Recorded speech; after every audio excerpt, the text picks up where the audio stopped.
Of all the types of motor vehicle accidents, those involving larger vehicles such as 18-wheelers and trucks, because of the amount of force and the weights involved, those types of accidents involve the worst injuries. We're talking about cervical herniations and fractured vertebrae, broken legs, broken arms, TBI, closed head injuries, traumatic brain injuries, and even potentially deaths.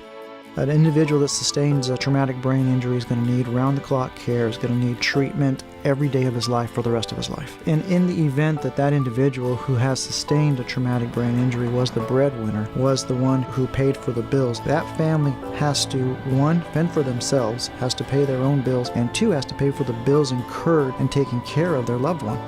Because driving an 18-wheeler is more dangerous per se than driving a regular Honda Civic down the highway, they are held to a higher standard, and they have federal regulations that apply to them that do not apply to regular drivers.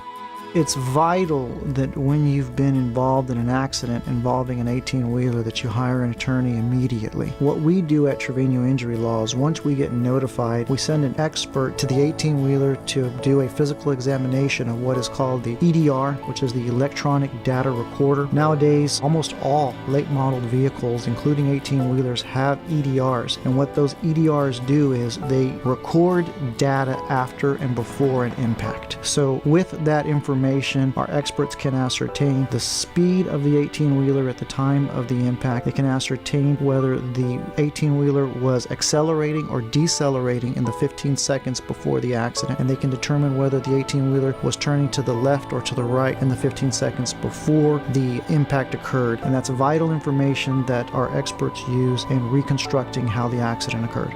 In trucking accident cases, the truck driver can be held responsible for his negligence. The truck driver's employer can be held liable for the driver's negligence, and potentially, if there is a defect in the trucking equipment in the 18-wheeler, then we can look at the manufacturer and or the leaser of the vehicle. We've seen damages range in the 10 to 20 millions.